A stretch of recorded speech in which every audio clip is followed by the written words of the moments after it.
El pasaje que nos ocupa hoy es Mateo 21, del verso 12 al 16.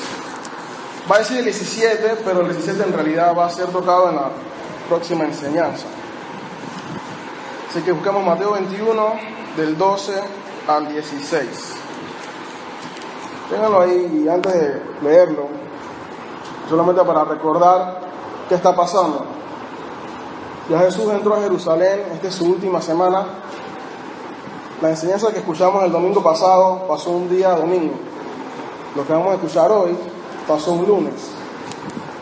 Sin embargo, aunque estamos estudiando el Evangelio de Mateo, Mateo tiene una peculiaridad en cuanto al orden. En estos sucesos no los puso exactamente en el orden que era. El Evangelio de Marcos nos ayuda a verlo mejor. Por tanto, el orden de los eventos fue la entrada de Jerusalén, luego Jesús se va a Betania y pasa lo que vamos a escuchar el próximo domingo con lo de la higuera, y luego de pasar lo de la higuera pasa lo que vamos a estudiar hoy. En este caso, para lo que es el estudio, no afecta el orden, pero es importante que lo sepan, porque el orden de lo que pasó nos puede dar una idea de cómo fue que sucedió todo. ¿Qué está pasando? Esta es la última semana de Jesús antes de morir. Sabemos que cuando Él muere, resucita y se queda 40 días más antes de ascender. En esa semana se está celebrando, se están preparando para celebrar la Pascua. Así que en Jerusalén hay posiblemente el triple de personas de lo que normalmente hay, porque ese era el lugar para adorar. No sé si recuerdan la conversación de Jesús con la mujer en el pozo. ¿A dónde adoramos? ¿En Jerusalén o acá? Porque ese era el lugar para adorar, para los sacrificios. La vida de los judíos giraba en torno al templo. Ese era su orgullo. Era como para nosotros el canal de Panamá. Entonces lo que nos identifica es nuestro ícono, como para los franceses, la Torre Eiffel, para los italianos, el Coliseo. Así era el templo para los judíos. Pero no solo como para presumir, sino que su vida giraba en torno a eso. Sus fiestas eran siempre en Jerusalén, siempre en el templo. El templo no era el único lugar donde ellos podían adorar, pero era el único lugar donde podían hacer sacrificios. Por tanto, es importante como Dios les deja a ellos bien claro de que el pecado nunca fue cosa ligera, siempre iba a requerir el derramamiento de sangre inocente para poder recibir el perdón. Así que recordemos, estamos en la Pascua, la última semana, y eso nos va a ayudar a poder entender un poco de lo que estaba sucediendo. Me acompañan en la lectura. Y entró Jesús en el templo de Dios y echó fuera a todos los que vendían y compraban en el templo, y volcó las mesas de los cambistas y las sillas de los que vendían palomas, y les dijo: escrito está, mi casa, casa de oración será llamada, mas vosotros la habéis hecho cueva de ladrones. Y vinieron a él en el templo ciegos y cojos, y los sanó. Pero los principales sacerdotes y los escribas, viendo las maravillas que hacía, y a los muchachos aclamando en el templo y diciendo: Hosana al hijo de David, se indignaron y le dijeron: ¿oyes lo que estos dicen?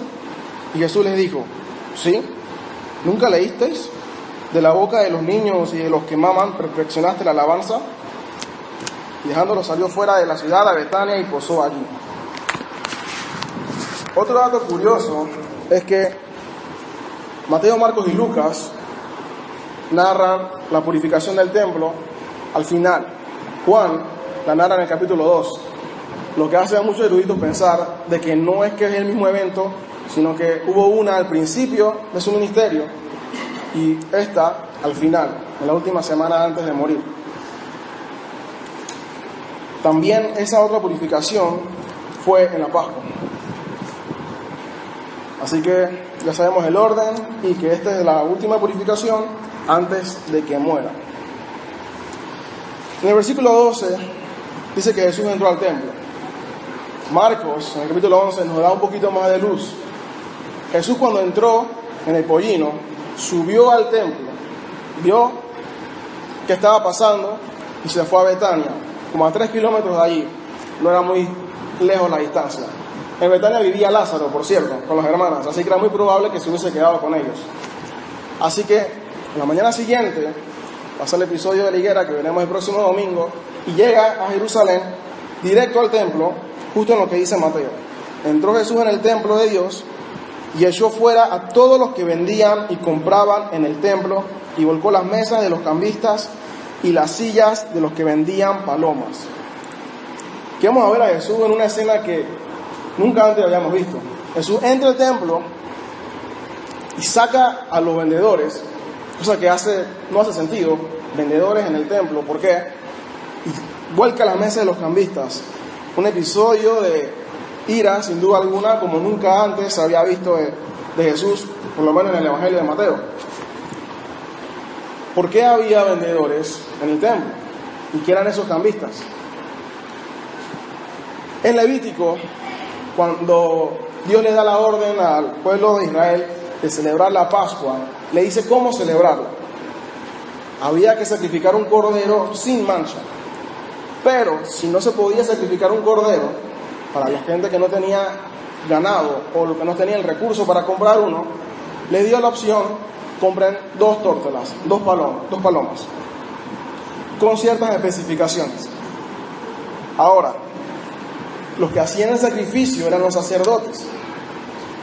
Ellos decían: este cordero está bien, esa paloma está bien. Pero como ellos vieron en esa una oportunidad de negocio, les vendieron esos puestos a personas para que ellos controlaran ese mercado.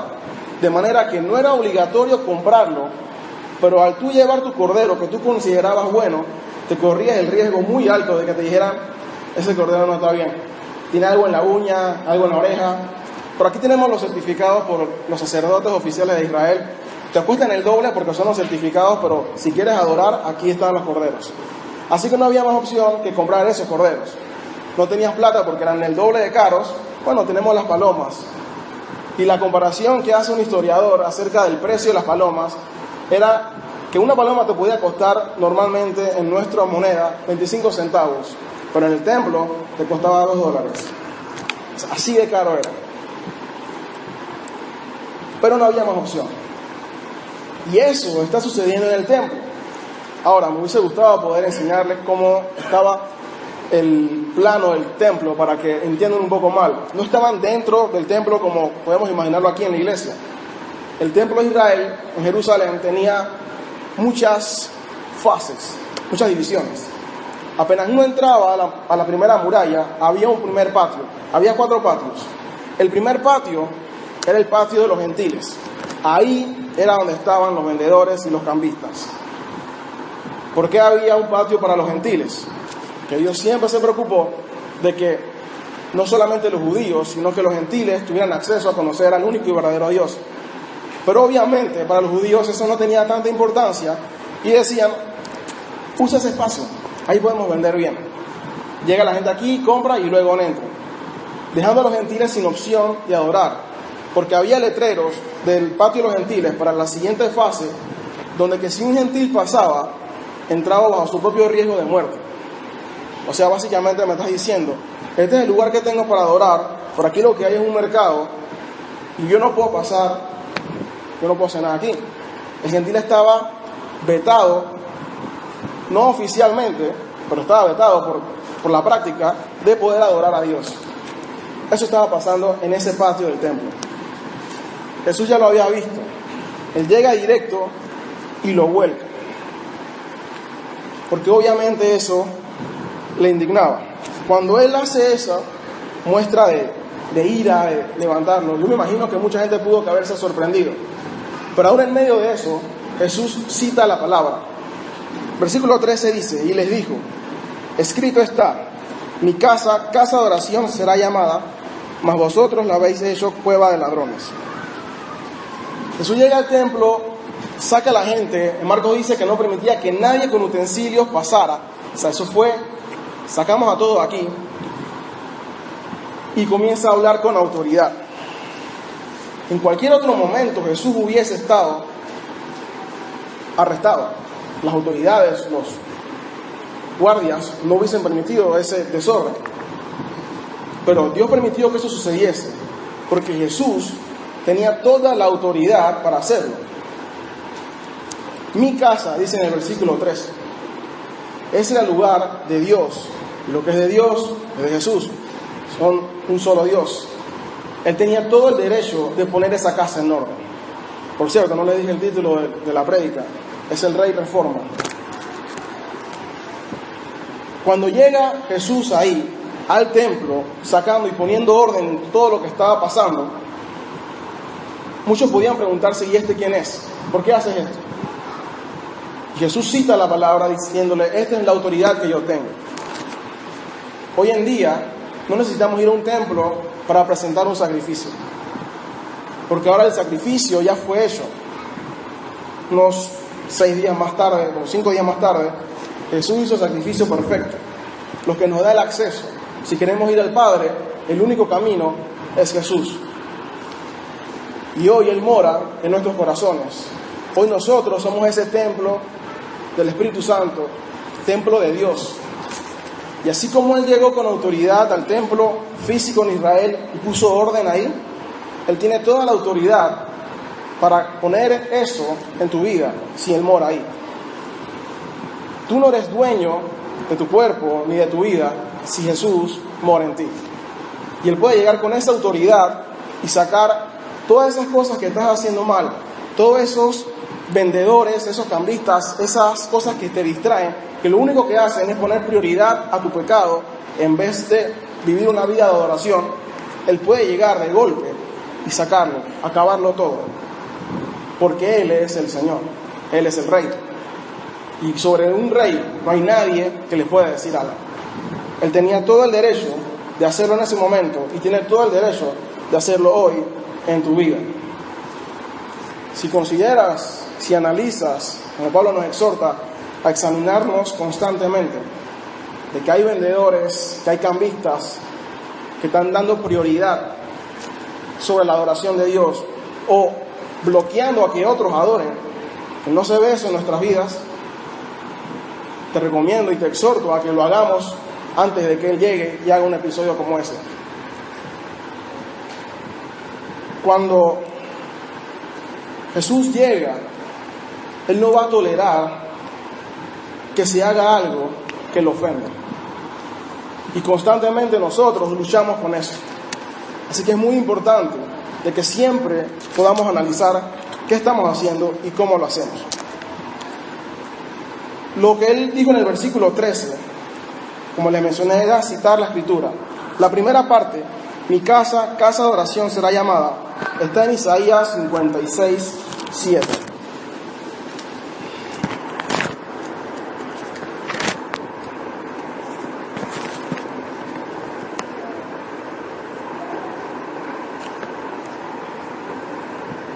Y dice, yo los llevaré a mi santo monte y los recrearé en mi casa de oración. Sus holocaustos y sus sacrificios serán aceptos sobre mi altar, porque mi casa, será llamada casa de oración para todos los pueblos. Antes de eso, Él está hablando de los extranjeros. Dios hizo muy claro desde el principio que puso la ley, que Él siempre se preocupaba por los extranjeros, por los discapacitados, por las viudas, los huérfanos, los pobres. Siempre. Él es el que cuida de ellos. Así que otra razón por la cual Jesús se molestó es porque no solo estás haciendo un desorden en mi casa, sino que a los extranjeros de los cuales yo me preocupo, tú no te estás preocupando. Le estás diciendo, no, tú estás poniendo un límite a quién puede y quién no puede adorar. El templo debía ser ese lugar donde el extranjero llegara y pudiese decir quién es Dios, y alguien le dijera, Dios es así, Él es esto, es esto. Y eso no estaba sucediendo ahí. Otra razón más para reflexionar.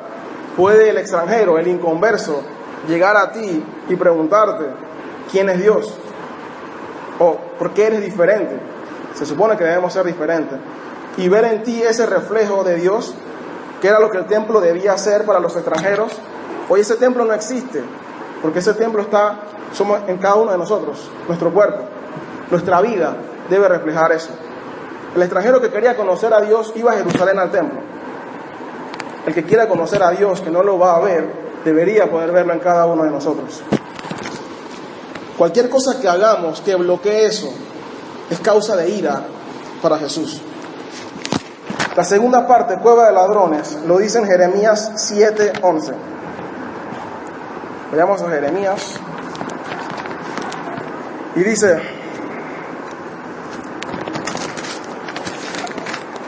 es cueva de ladrones delante de vuestros ojos esta casa sobre la cual es invocado mi nombre. He aquí que también yo lo veo, dice Jehová. Pero si leemos el pasaje de Jeremías 7, Dios no está hablando de que estaban robando literalmente. ¿Qué estaban haciendo el pueblo de Israel que causó que Dios le dijera cueva de ladrones? En el versículo 6 de ese capítulo 7. Y no oprimiréis al extranjero, de nuevo al extranjero, al huérfano y a la viuda, ni en este lugar derramaréis sangre inocente, ni anduviereis en pos de dioses ajenos para mal vuestro. Os haré morar en este lugar, en la tierra que di a vuestros padres para siempre. Luego, en el versículo 9, ¿qué estaban haciendo? Hurtando, matando, adulterando, jurando en falso e invocando a Baal y andando tras dioses extraños que no conocisteis. Vendréis y os pondréis delante de mí en esta casa sobre la cual es invocado mi nombre y diréis: librados somos para seguir haciendo todas estas abominaciones. Para Dios era cueva de ladrones los que estaban viviendo una vida doble, aquellos que se sentían seguros porque estaban haciendo lo que les daba la gana en el pecado en toda la semana, de lunes a sábado, adulterando, matando, robando, adorando a Baal abiertamente, pero porque iban a la iglesia, librados somos, decían, literalmente, librados somos, estamos bien. Es excelente que estés aquí, genial. No hay mejor lugar ahora mismo para estar que aquí. Pero si estás pensando que porque estás aquí es suficiente, estás equivocado. Porque aquí nosotros tal vez no sepamos qué pasa en la semana. Pero es eso lo que Dios ve. Hoy debe ser esa continuación de lo que hacemos en la semana, no esa excepción de la semana para luego hacer lo que nos da la gana. Decía un predicador: cuán penoso es ir al infierno bajo la sombra de un púlpito. Y hablaba acerca de personas que están en la iglesia, creyendo que están bien, porque están en la iglesia, escuchando la prédica, participando, ayudando, predicando, enseñando, evangelizando, quién sabe haciendo qué, pero su vida no es reflejo de que Dios es rey. Debemos examinar nuestros caminos. Dios se lo advirtió a Israel ahí, no hicieron caso, se fueron al exilio. Eso no fue suficiente. Hoy, en Mateo, Jesús también explicó que va a haber personas en el día del Señor que lleguen, pero si yo hice esto y lo otro, no solo nunca te conocí, sino le va a decir hacedor de maldad. Porque hacedor de maldad es hacer todo lo que no está en la ley de Dios. Actuaste como si yo no te hubiese dado una ley. Y así estaban actuando los sacerdotes. Esto que leímos en Isaías y Jeremías, ellos lo tenían. Esto ya existía, ellos lo podían leer. Pero a ellos no les importó, extranjero, viuda, huérfano. Imagínense un pobre. ¿Qué iba a hacer el pobre a esa sección del patio? Si la paloma cuesta un cuara y yo no tengo ni para el cuara, y ahora me dice que allá cuestan $2, yo no puedo adorar a Dios. El pobre ni se asomaba. Una viuda, menos, un huérfano, ¿qué iba a hacer ahí? No tenía acceso. Ellos ignoraron la palabra de Dios a conciencia con tal de hacer su voluntad. Muchas veces nos vemos tentados a eso, muchas veces lo hacemos. Sabemos qué dice la palabra, pero en este momento creo que mi forma de pensar es mejor. Esto es lo que me conviene. Y dejamos a Dios a un lado y hacemos lo que nos da la gana. Cuando lo único que logramos con eso es provocarlo a ira. A esta ira que promueve una reforma, que promueve un castigo. Y la paga del pecado es la muerte. No es simplemente una sacudida. Si somos de Él y andamos en desorden en nuestras vidas, es momento de que nos pongamos a cuenta y que limpiemos nuestras vidas, que le pidamos a Él que nos la limpie. El proceso de limpieza no es sencillo, cuesta, pero vale la pena. Versículo 14, pero antes del 14. Esa limpieza que sucedió en el templo va a suceder en sus vidas y va a ser perfecta. Si Jesús está en tu vida, Él va a terminar la obra. No te preocupes por eso. Va a ser difícil. Nunca escuchen y crean de que va a ser fácil. La vida cristiana sin Cristo es imposible y con Cristo es difícil igual. Así que no es fácil pasar por pruebas. Pregúntenle a Pablo, a Pedro. Sufrieron desde que se convirtieron hasta que murieron. Pero ninguno de ellos veía algo de más valor que ese sufrimiento. Así que hoy nosotros no estamos ni a la mitad ni al cuarto de lo que ellos están pasando en su proceso de purificación. Así que busquemos esa santidad. Filipenses 1:6 dice: el que empezó la buena obra en ustedes la perfeccionará hasta el día de Cristo. Así que tengan esa confianza, porque así como hemos visto que la palabra de Dios se cumple, esto también se ha de cumplir. Versículo 14 dice: y vinieron a él en el templo ciegos y cojos y los sanó. Esta es la parte que a mí me costó asimilar. Si fuera Varela que llega aquí a la comunidad de Pacora y comienza a regalar cosas, sabemos que Varela está regalón, pero llega a un lugar donde ve algo que no le gusta y comienza a regañar a la gente y a mandar a la gente a arreglar cosas y a tirar cosas al piso y regaña a sus súbditos y a toda la gente que está con él. Y yo venía llegando porque yo quería que Valera me regalara algo, pero cuando llego lo veo en el episodio de enojo. Yo no me acerco. Yo no sé si uno de ustedes lo haría, pero ¿quién se acerca a una persona enojada para pedirle algo? Eso es lo que no era lógico para mí, pero lo que veo es que aún en medio de su ira, Jesús sigue mostrando compasión por el necesitado. Ese ciego, ese cojo que no podía ir, ahora que la casa está limpia, ahora sí puede ir. Él recibe a todo el que el Padre atrae hacia Él y no le va a rechazar. Él nos recibió a nosotros, cojos y ciegos. Eso no niega que Él se siga irando contra el pecado. Pero si vamos a Él arrepentidos, Él no nos va a rechazar.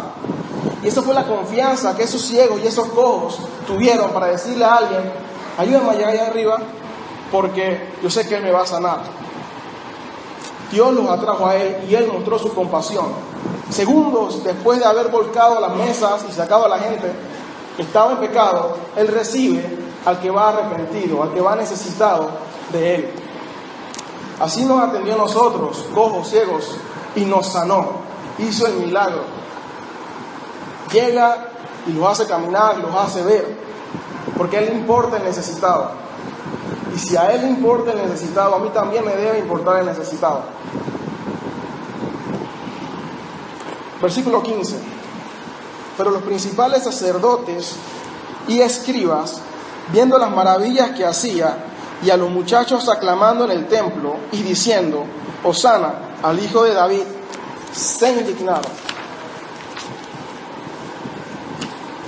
Primero se indigna Jesús y saca a la gente de ahí. Ahora los que se indignan son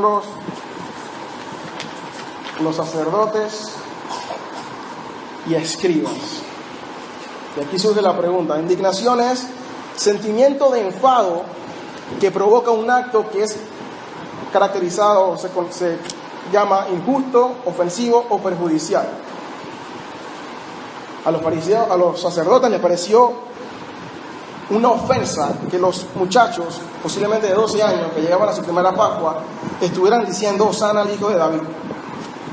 Pero a ellos no les indignó que estuvieran vendiendo en el templo del Señor. Lo que a Jesús le indignó, le indignaba al Padre. Lo que le indignaba a los sacerdotes, le indignaba solo a ellos. Eso era motivo de gloria para el Padre. Y aquí surge la pregunta: ¿qué te indigna a ti?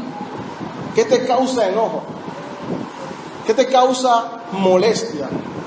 A Martín Lutero le causó molestia que estuviera negociando con la fe, con la creencia de las personas de ese tiempo en Europa, abusando de ellos, sacándole dinero innecesariamente. Eso era pecado, tergiversaban la palabra. Eso lo indignó y lo llevó hasta las últimas consecuencias a él y a muchos otros hombres, antes y después de él. ¿Qué es lo que más nos indigna a nosotros? Eso que nos va a determinar en nuestra vida, a llevar a cabo nuestros proyectos. Yo tengo un amigo conocido que a él le encanta el fútbol. A mí también me encanta el fútbol, mucho. Pero él lo indigna a morir. Es una rabia que yo no puedo describir. Cómo la Federación Panameña de Fútbol maneja las situaciones aquí en Panamá. Y no están bien, ciertamente no lo hacen de una buena forma. Pero la indignación que él tiene lo lleva a pensar, sacar a esa gente, yo me voy a postular para presidente, y promueve, él está en el trabajo escribiendo planes de acción para la federación, cosas que nunca van a llegar a los ojos de ellos, pero eso es lo que le ocupa a él día y noche. Yo recibo chats de él constantemente de noticias y de cosas, y Nelson, mira esto, eso es lo que lo mueve a él. ¿Qué te mueve a ti? ¿Qué te indigna? ¿Te indigna lo que le indigna a Jesús? A Jesús le indignaba lo mismo que le indignaba al Padre. Muchos se indignan de que alguien diga que Asuna es un falso profeta, Maldonado es un falso profeta. Lo son, pero a la gente le indigna que lo digas. Tú eres un legalista. No, que Edwin Álvarez está predicando teoría de la prosperidad. Eso es verdad, está mal, pero no, ellos están haciendo la obra de Dios, déjalo ahí. Queremos ser más buenos que Dios y decir, no, yo no le digo nada a nadie. Si tú realmente amas la palabra, tú vas a odiar lo que la palabra odia. Y hay que llamar las cosas por su nombre. Lo que es bueno y lo que es malo es malo. Si aquí en la Iglesia Bautista Reformada de Pacora hay cosas que están mal, no podemos tolerarlas. Hay que llamar las cosas como son, porque Dios no las tolera. Una iglesia que tolera el pecado es una iglesia que no agrada a Dios. No podemos tolerar el pecado en nuestras vidas. Todos somos pecadores, lo sabemos. Todos cometemos errores. Pero tolerarlo no es nunca la manera en la que Jesús quiere que tratemos con el pecado. En algunos momentos va a ser una conversación pacífica. En otros momentos va a haber que expulsar a gente, como ya vimos en la disciplina, como Jesús hizo en este momento. Pero no podemos tolerar el pecado en nuestras vidas. Ni de manera individual, ni de manera familiar, ni en la congregación. En ningún lado. Si lo toleramos, estamos siendo exactamente iguales a los sacerdotes y fariseos que estaban en ese momento. No importa, no está bien, pero no pasa nada. Calvino dijo, un perro ladra cuando su amo es atacado. Yo sería un cobarde si la verdad de Dios es atacada y permanezco en silencio. Jesús no hizo esto para ganar fama. De hecho, a la gente no le gustó. Los sacerdotes se indignaron. No creas de que porque hagas lo correcto la gente te va a alabar. A Lutero lo odiaron, a los apóstoles lo odiaron, de hecho murieron por hacer lo correcto. El que haga lo correcto no te va a dar popularidad, créeme, te van a sacar hasta de iglesias. Muchos evangélicos van a estar en tu contra por hacer lo correcto, mucho más el mundo. Jesús ya dijo que el mundo iba a estar en contra, pero la iglesia algunas veces va a estar en contra tuya por hacer lo correcto. ¿Pero qué prefieres? ¿La aprobación de los hombres o la aprobación de Dios? Jesús le respondió, versículo 16. Le dijeron ellos, ¿oyes lo que estos dicen? Y Jesús les dijo, sí. ¿Nunca leísteis? De la boca de los niños y de los que maman, perfeccionaste la alabanza. La segunda ocasión que Jesús cita la Escritura, la citó para decir, escrito está, casa de oración será llamada, de la hecho cueva de ladrones, 2 pasajes, y ahora cita otro pasaje que ya leímos, esto está en Salmos 8:2, que uno dice exactamente como está ahí, pero lo podemos buscar. De la boca de los niños y de los que maman, fundaste la fortaleza a causa de tus enemigos para hacer callar al enemigo y al vengativo. Los fariseos, los sacerdotes le dicen, ¿estás oyendo eso? Eso era blasfemia si Jesús no era el rey. Decir, Hosana al hijo de David, a un hombre cualquiera, es decir, tú eres el Mesías y no lo era. Así que más o menos podían tener razón. El detalle es que ellos no podían entender eso. Dios no se lo permitió. Y Jesús les dice, sí, tú no has leído la Escritura. La Escritura lo dice. Ya te dije lo de la cueva de ladrones, te dije casa de oración. Y la Escritura también dice que los niños van a alabar a Dios. Tú no lo leíste. Tú no le enseñas a la gente la palabra. Si no conocemos la palabra, posiblemente estemos peleando cosas que no tenemos que pelear. Pasando pena. Diciendo que algo está mal cuando la Biblia dice, eso está bien. Si no conocemos la palabra, en oración con Dios, obviamente, porque sin el Espíritu Santo jamás la vamos a entender. Vamos a andar diciendo cosas que no son verdad, haciendo doctrinas que son falsas, peleando por causas que realmente deben ser, en este caso, motivo de alegría. El ver a esos niños debía ser gloria a Dios. Se está cumpliendo la profecía, los niños alaban al rey, pero no lo podían ver, simplemente no lo podían ver. Si ustedes pueden ver eso, si ustedes sí ven a Jesús, Él es el rey, si ustedes entienden de que esa alabanza de esos niños era justificada, como Jesús le dijo, bienaventurado eres, dichoso eres, porque eso no se lo reveló sangre ni carne, sino su Padre que está en los cielos. Así que si pueden entender esto, de que Jesús es rey, de que Él tiene el derecho de poner el orden en su casa, o sea, en tu vida, y hacer lo que Él quiera ahí, de que Él se merece la gloria, de que Él tiene compasión por los más necesitados, así como la tuvo por nosotros, entonces yo debo darle gracias a Él, primeramente, alabarlo, y en segundo lugar, preocuparme para que aquello que a Él le preocupa, aquello que a Él le interesa, me debe interesar a mí también. A Él le interesa el necesitado, el huérfano, la viuda, el extranjero. Bueno, yo debo interesarme por ellos también. Yo tengo que confesar, y sé que esto no es para confesar, pero que cuando estudié este pasaje, no es casualidad que me haya tocado, yo tengo un problema serio, y Dios está viendo conmigo, con los venezolanos. Honestamente, no me cae muy bien, que digamos. Pero ellos son necesitados, más allá de la